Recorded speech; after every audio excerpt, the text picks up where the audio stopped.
देख करके कोल भिल भी आकर के आप आज्ञा करें, हम सेवा के लिए तैयार हैं। ये कोल भील है, जंगल में रह करके महाराज किसी तरह लूट पाट करके चोरी करके अपने पेट परिवार पालने वाले हैं। कहते हैं हमारी सबसे बड़ी यही सेवकाई कि हम आपको जो है लूट पिट नहीं कर रहे। पर राम जी का सौंदर्य और सौकुमार्य को देख करके कोल भील भी रो पड़े। आपके सुकुमार अंग और सुकोमल चरण को देख करके ये लग रहा है आपका ये वनवासी वेश तो बनावटी है, आप असल में तो राजकुमार ही लग रहे हैं। आप आदेश करो, हम आपके लिए क्या सेवा करें। राम जी ने लक्ष्मण लाल जी को आदेश किया है पर्णकुटी बनाने के लिए। सब के सब महाराज सेवा में उपस्थित हैं। लक्ष्मण लाल जी के निर्देशन के अनुरूप पर्णकुटी तैयार हुआ। सुंदर पर्णकुटी श्री सीताराम जी के लिए विश्राम वेदी, उच्च आसन, पूजा की वेदी, सब कुछ तैयारी किया। लक्ष्मण जी कहते हैं प्रभु आप दर्शन करें और निर्देशन करें। राम जी ने देखा, बड़े प्रसन्न हो गए। लक्ष्मण हम और तुम तो सदैव साथ में ही रहे, पर तुमको ये विद्या ये शिक्षा कहाँ से आई? तुमने इस तरह से ये छप्पर छवाना, उसमें बांधना, उसमें बंधन बार क्या क्या लगता है, तुम्हें कैसे जाना? राम जी लक्ष्मण जी की सेवा से बड़े प्रसन्न हैं और सेवा करने के लिए लक्ष्मणलाल जी अनेक रूप धारण करके सेवा करते हैं। और भगवान श्री राम जी ने वास्तु पूजन किया उस कुटी का।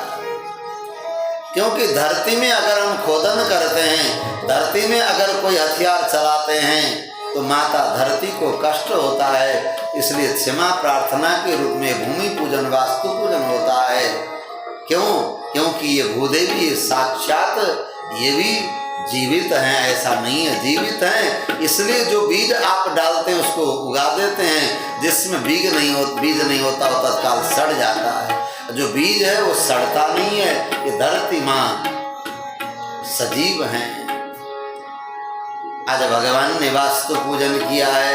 वैश्वदेव बलिम कृत्वा रौद्रम वैष्णवमेव च वास्तु समसमनीयानि मंगलानि प्रवर्तयन्। उस दोष निवृत्ति के लिए वास्तु पूजन किया और भगवान उस पर्णकुटी में बड़े प्रसन्न होकर के निवास करने लगे हैं। भाई भैया लक्ष्मण के साथ में और भगवती सीता महारानी के साथ में। ताम्रक्ष पर्णच्छदनां मनोज्ञां यथा प्रदेशां सुकृतां निवातां वासाय सर्वे विविशो समेतां सवां यथा देवगणा सुधर्मा। देवताओं की सुधर्मा सभा में जैसे देवराज इंद्र रहते हैं, आज महाराज ऋषियों के बीच में, कोल भीलों के बीच में, चित्रकूट में मेरे भगवान राम जी उसी तरह सुशोभित हो रहे हैं। मेरे राम जी कहते हैं लक्ष्मण अब मेरे लिए चित्रकूट ही अयोध्या है। जैसे वहां सरयू प्रवाहित होते हैं, यहाँ मंदाकिनी है और वहां समस्त प्रजा है, तो यहाँ कोल भील और ऋषि मेरे सब मित्रगण है, सेवकगण है। और इन बीच में रहकर के सत्संग का सौभाग्य हमें मिल रहा है। आज मेरे भगवान अयोध्या छोड़ करके चित्रकूट बिहारी बन गए। बोले श्री चित्रकूट बिहारी भगवान की है। चक्रवर्ती नरेश की राजमहल में महाराज मलयागिरी चंदन के पर्यंक पय फेन निवासैया। भगवान की सैया कैसे है? गौ के दूध के फेन की तरह। जैसे गौ माता का दूध लगाया जाता तो दूध में हल्का सुगंध होता है, वो दूध का फेन इतना कोमल होता है, जैसे आप अंगुली रखो तो पता ही नहीं लगेगा, इतना सुकोमल होता है, सफेद होता, सुगंधित होता, हल्का गर्म होता। तो ऐसा भगवान की ऐसी सैया है, पय फेन निवास सैया, जिसमें मलयागिरी चंदन के पर्यंक में दूध के फेन के समान धवल सैया में महाराज अनेक प्रकार के मणियों के बीच में भगवती सीता महारानी के साथ विराजमान होने वाले मेरे राम जी आज चित्रकूट के पर्ण कुटी में भी उसी प्रसन्नता के साथ विराजमान हैं। आज मेरे भगवान ने भक्तों के लिए, संतों की रक्षा के लिए, ऋषियों की रक्षा के लिए अयोध्या को छोड़ दिया और चित्रकूट बिहारी बन गए और वहाँ भी बड़े आनंद से रह रहे। ये भगवान की भगवत सज्जनों, अगर एक दिन हमारे लिए थोड़ा सा अनुकूल न हो तो हम महाराज लगता है कि हमारा सारा जीवन का परिश्रम केवल इसी एक दिन के लिए। हम लड़ जाते हैं, हम टूट पड़ते हैं, अरे ऐसी क्या, घर में हो चाहे बाहर में हो। भगवान को देखो, अयोध्या चक्रवर्ती नरेश के राजकुमार राम आज चित्रकूट के पर्णशाला में कुशासन में विश्राम करके भी आनंदित हैं। आप जहां भी रहो वहीं प्रसन्नता से रहोगे तो आनंद मिलेगा। अगर दुखी रहने की आदत होगी तो कहीं रह करके भी सुखी नहीं बन पाओगे। जहां जैसा है वहां उसी का सुख लेने का प्रयत्न करो, वहां भी सुख मिलेगा। आज मेरे राम जी चित्रकूट के पर्णकुटी में सुख आनंद का अनुभव करते हैं, ऋषियों के बीच में सत्संग करते हैं, मंदाकिनी में स्नान करते हैं और मेरे भगवान चित्रकूट में रहने लगे। और इधर वाल्मीकि महर्षि वर्णन करते हैं, जब सुमंत्र जी आए हैं दशरथ जी महाराज को सब निवेदन किया है। दशरथ जी महाराज कौशल्या के भवन में गए, कैकेयी को छोड़ दिया, कैकेयी को परित्याग कर दिया है। तो मेरी काल के रूप में आइए। कौशल्या भवन में महाराज दशरथ जी गए तो रोती, पुत्र वियोग में, पुत्र शोक में रोती विलाप करती हुई महारानी कौशल्या रो पड़ती है। कौशल्या रुदती चारता भर्तारम इदम ब्रवीत यद्यपि त्रिषु लोकेषु प्रथितं ते महादेशा। महाराज सुमंत्र से आप कह दो कि मेरा राम जहां मुझे भी वहीं ले जाकर छोड़ दे। स्वामिन, आपने कभी विचार किया कैकेयी को वरदान देने से पहले क्या आपने विचार किया अयोध्या में रहने वाला मेरा राम, जनक राजकुमारी सुनैना की नेत्र की पुतली और जानकी उस जंगल में रह करके कैसे दिन रात व्यतीत करेगी। हे महाराज, अयोध्या में जिनके सेवक दास दासी अनेक प्रकार के मिष्ठान्न और पकवान खाते हैं प्रतिदिन, और मेरा राम वहाँ क्या कंदमूल भी उनको मिलता होगा, नहीं मिलता होगा, वो मेरा राम वो क्या खाएगा? आपने विचार किया? वो जानकी जी क्या भोजन करेगी जंगल में? आपने कभी सोचा? महाराज जनक जी अगर पूछेंगे तो हम उन्हें क्या उत्तर देंगे? आपने कभी सोचा? क्या उनके उस लाडली को हमने वन भेजने के लिए ही उन्हें ले आया था यहाँ? महाराज आपने कभी इसको सोचा? जिनकी प्रजा सदैव अनेक प्रकार के पकवान भोग लगाते हैं, मेरा राम कहीं न जाने कहाँ भूखा पड़ा होगा। मेरे राम जी का वन गमन जेठ के महीने में हुआ।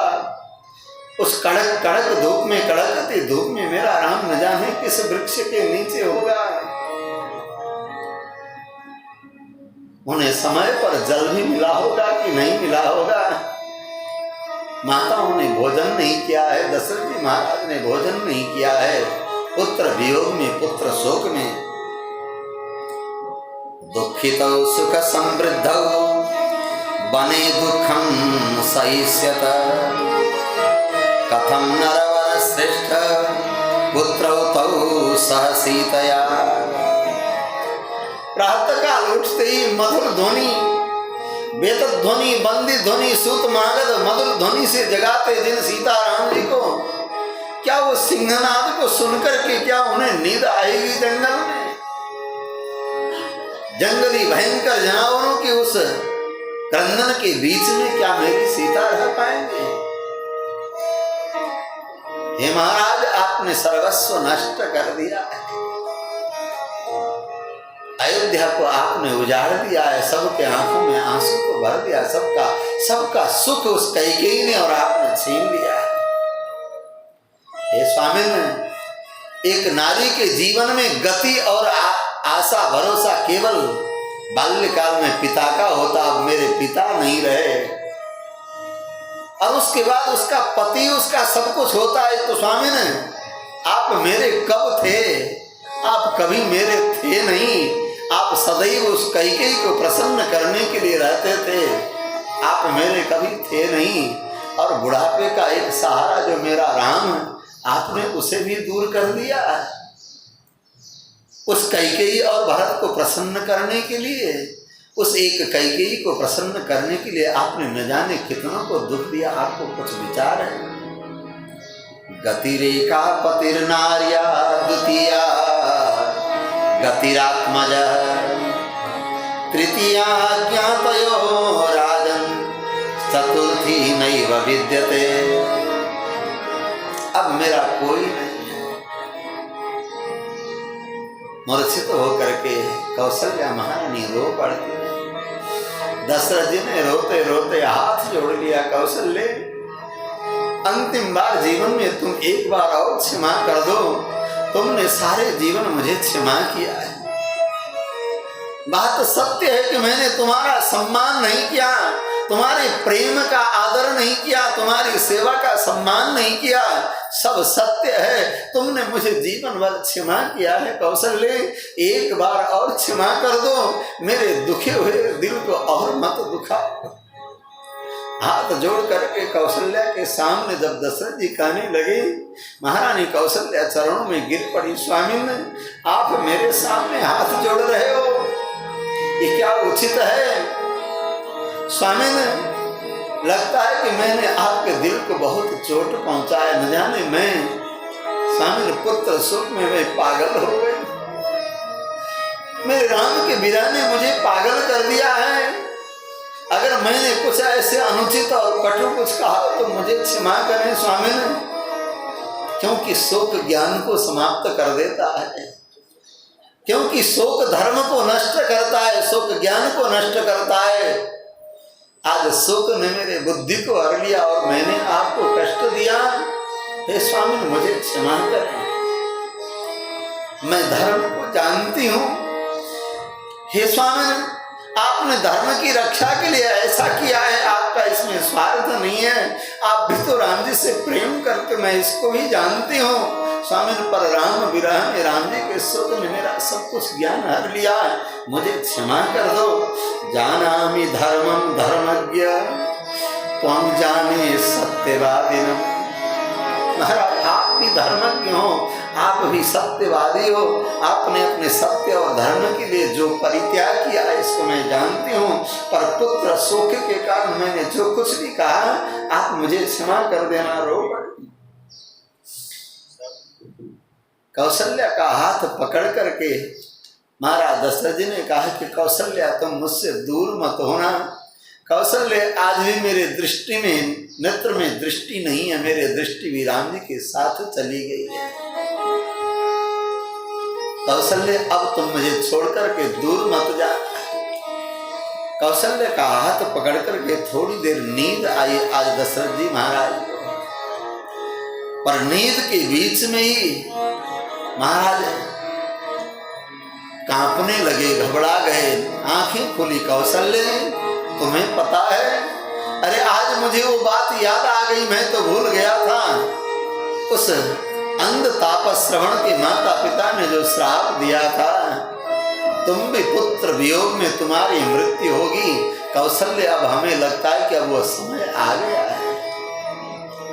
कौशल्य अब समय आ गया। उन तापस दंपति ने जो श्राप दिया था कि पुत्र विरह में तुम्हारी मृत्यु होगी, ये कौशल्य तुम मुझे छोड़कर के कहीं मत जाना। कौशल्या महारानी कहती स्वामी ने धैर्य धारण करो, इतने वर्ष बीत गए, 14 वर्ष राम जी आएंगे। दशरथ जी का शरीर कांपने लगा है, क्योंकि मुझे दिखाई नहीं पड़ रहा है, सुनाई नहीं पड़ रहा है।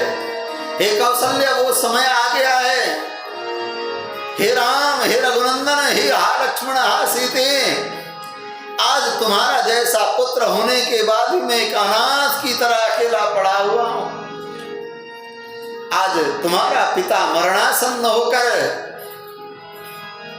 अनाथ की तरह पड़ा हुआ है। राम तुम्हें कुछ पता है? सज्जनों, संसार में किसी का कोई न हो, वो अकेले अनाथ की तरह रो पड़े, चिल्लाए अकेले, तो समझ में आता। आज चक्रवर्ती नरेश समस्त धरती के एकमात्र छत्र में राज्य करने वाले चक्रवर्ती सम्राट दशरथ जी महाराज, चार पूर्ण ब्रह्म परात्पर पुत्र के पिता, अनाथ की तरह विलाप करते हुए महाराज रुदन करने लगे।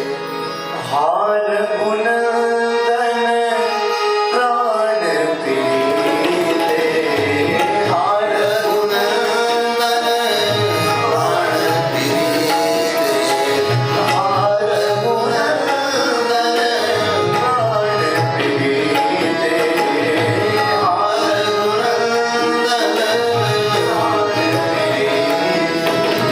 तुम बिन जियत बीते, तुम बिन जियत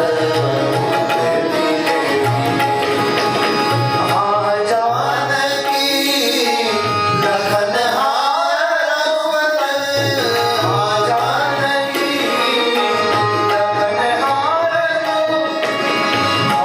जानकी लखन हार होवे, आपी तुहित चित चालत जल, आपी तुहित चित चालत जल, हार पुनंदन प्राण पीते। बिन जियत बहुत हारा घम बाहो काम माया सना पितृप्रिय है नाथा, धाम सिगत सुता। हे राघव, हे रघुनंदन, हे महाभाव, हे पितृप्रिय, आज तुम्हारा पिता अकेले अनाथ की तरह तुम्हारे लिए प्राण त्यागने जा रहा है, प्राण समर्पण करने जा रहा है।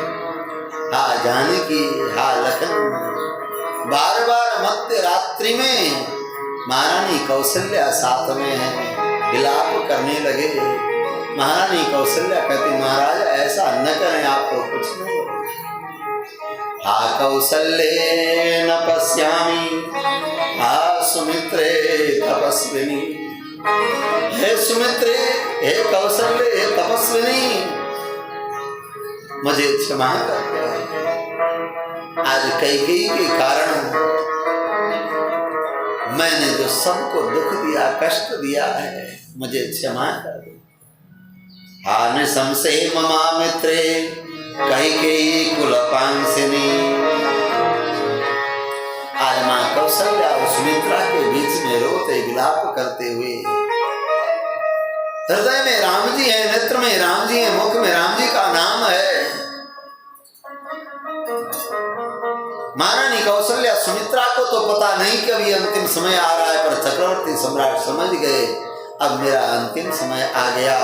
राम जी का नाम लेते हुए, हृदय में राम जी को रख कर, आंखों में राम जी का दर्शन करते हुए, मध्य रात्रि में चक्रवर्ती सम्राट ने राम राम राम करते हुए अपने प्राण को राम जी के चरण में समर्पण कर दिया। तथा तु दीन कथयन् नराधिपः प्रियस्य पुत्रस्य विवासनातुरः गतिर्धरात्रे वृषदुःख पीडितः सदा जहौ प्राणमुदार दर्शन। प्रियस्य पुत्रस्य विवासना, अंत मैंने एक कैकेयी के कारण राम जैसे प्रिय पुत्र को वन दे दिया, अपने राज्य से निकाल दिया। माता पिता के लिए अप्रिय और चाहे दुष्ट ही क्यों न हुआ, पुत्र भी प्रिय होता है। और एक ही पुत्र की मां कौशल्या को मैंने उसका पुत्र को वन भेज करके कितना कष्ट दिया है। अंत मैंने राम जैसे पुत्र को मैंने वन दे दिया। यह कचोट, यह पीड़ा दशरथ जी महाराज को मारा। चक्रवर्ती नरेश का हृदय कभी माफ नहीं कर पाया उनको। रात्रि रात्रि में राम जी का नाम लेते रहते सदा जो प्राण उदार दर्शन। महर्षि वाल्मीकि जी लिखते हैं उदार दर्शन महर्षि वाल्मीकि जी ने प्राण परित्याग किया, अर्थात जिन पुत्र के वियोग में जिनका प्राण जा रहा हो, राम जी को पुकार कर रहे हो, तो क्या भक्तवत्सल भगवान क्या दशरथ जी महाराज को दर्शन देने के लिए क्या उनके नेत्र के सामने उपस्थित नहीं हुए होंगे? आज मानो चक्रवर्ती नरेश ने राम जी को साक्षात अपने नेत्र के सामने देखा, इसलिए उनको उदार दर्शन लिख रहे हैं। उदार दर्शन राम जी को देखते उन्होंने प्राण परित्याग किया भाव की जगत में। वो स्वामी जी ने लिखा जन्म और मृत्यु का फल तो केवल दशरथ जी ने पाया है। सज्जनों, जीवन भर राम जी का दर्शन करते हुए राम दर्शन में जीवन बीता और राम जी के विरह में राम जी का नाम लेकर जिनके प्राण गए उन्हीं का जीवन धन्य है, उन्हीं का जीवन सफल है। सज्जनों, हम भी जीवन भर राम भजन करें, राम जी के गुणगान करें, राम कथा श्रवण करें और राम जी का नाम लेते हमारा जीवन अंत हो तो उससे बड़ा सौभाग्य कुछ नहीं। जीवन मरण फल दशरथ पावा, जीवन मरण फल दशरथ पावा, अंड अनेक अमल जस गावा, अंड अनेक अमल जस गावा, जियत राम विदु बदन निहारा, जियत राम विदु बदन निहारा, राम विरह करी मरण सवारा, राम विरह करी। मरण सवारा। श्री दशरथ जी महाराज ने अपने प्राण राम जी के चरणों में समर्पण कर दिया, शांत हो गए।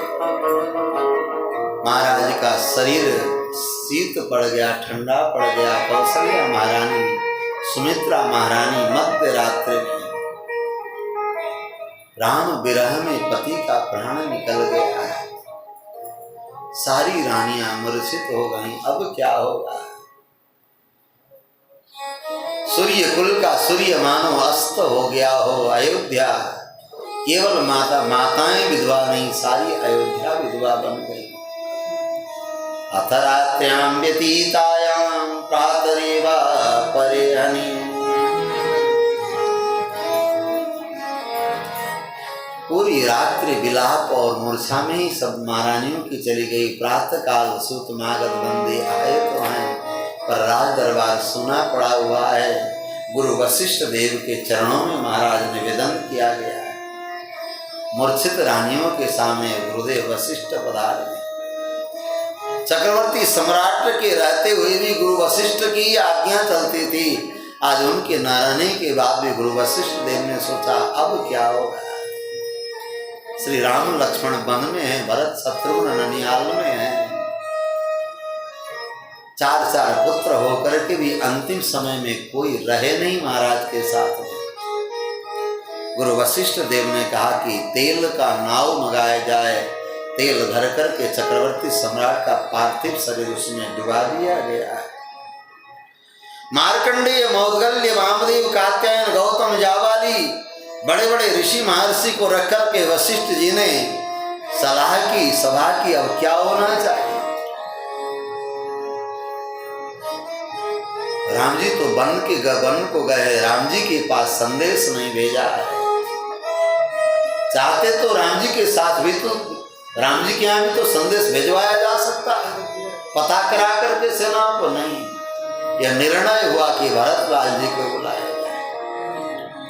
तीव्रगामी रथ तैयार करके, तीव्रगामी घोड़ों को जोत करके अत्यंत तीव्र चलने वाले उन दूतों को बताया गया शीघ्र भरतलाल के यहाँ जाकर भरत जी को बुलाया जाए। अगर वो कुछ पूछें तो केवल इतना कहना गुरुदेव की आज्ञा है, आप शीघ्र चले अयोध्या को।